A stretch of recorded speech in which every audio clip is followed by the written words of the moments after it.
হবে, তাই না?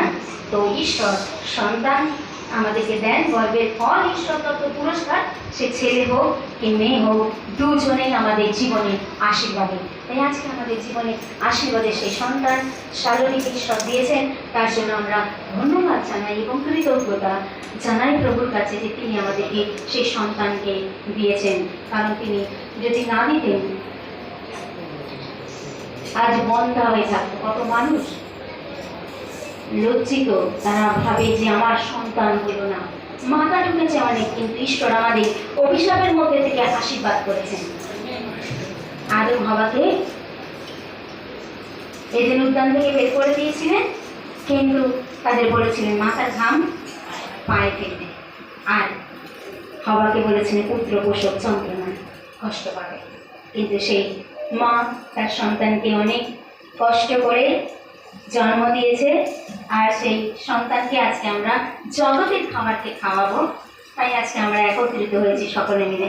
আজ আমরা হয়তো পরিবারে আমরা একাই ওকে নিয়ে খাইয়ে দিতে পারতাম, ঈশ্বরকে ধন্যবাদ দিই।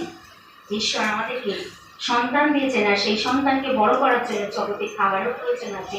তাকে সাক্ষী রেখে, তার উপরে নির্ভর করে, তার উপরে ভরসা করে, ভার দিয়ে আমরা এগিয়ে যেতে চাই। তাই এই সময় আমরা বসবো, বাক্য শুনবো, এবং আজকে আমরা এই অনুষ্ঠানকে আগিয়ে নিয়ে যাব। কিন্তু আজকে অন্যদিনের মতো সারাদিনের প্রার্থনা সভা হবে না, কিন্তু প্রার্থনা সভা মানে আমার মনের কথা ঈশ্বরকে বলা।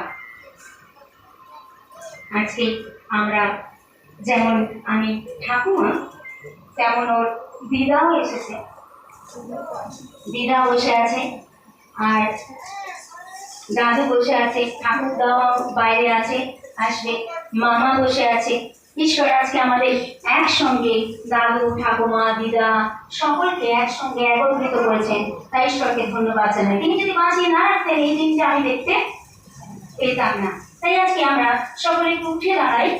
যদি কোনো অসুবিধা না থাকে, যাদের অসুবিধা আছে তারা একটু বসে, আর না হলে যদি অসুবিধা না থাকে তাহলে আমরা উঠে দাঁড়াবো। আর সকলকে অনুরোধ করবো ছোটরা সবাই সামনে থেকে সরে আসতে, আগিয়ে আসার জন্য। আরও যারা আসছে যাবে, যাতে আমাদের এই অনুষ্ঠান শুরু করেছি, কিন্তু আমরা যেন সমস্ত কিছু সুন্দরভাবে করতে পারি। যারা আসবে তারা যেন পিছন থেকে আস্তে আস্তে এসে তারা ঢুকে পড়তে পারে, কিন্তু আমরা যারা এসে গেছি তারা যেন একটু আগিয়ে আসি, সবাই একটু সামনের দিকে এগিয়ে আসি। আর আজকে আমরা আনন্দের দিন, আনন্দ সহকারে ঈশ্বর যখন বাঁচিয়ে রেখেছেন, তাই গৌরব প্রশংসা করি। Amen, hallelujah.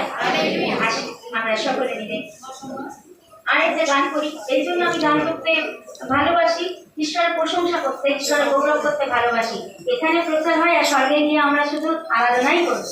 আমরা আরাধনায় প্রবেশ করি যেন তার স্পর্শ, তার ছোঁয়া, তার অনুভূতি যেন আমরা লাভ করতে পারি। Amen, hallelujah. আর সকলে আমরা সামনের দিকে অনেকটা জায়গা আছে, এদিকটা একটু সামনে চলে আসি। যারা পেছনে আসছে তারা যেন এসে ওই দিক থেকে ঢুকে পড়তে পারে। তাই আজকে আমরা আসি সকলে মিলে প্রভুর গৌরব করি।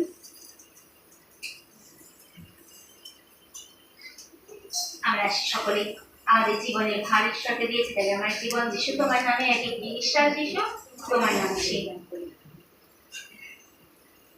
আমার জীবন যিশু তোমার নামে, এক একটি নিঃশ্বাস যিশু তোমার নামে। আমার জীবন যিশু তোমার নামে,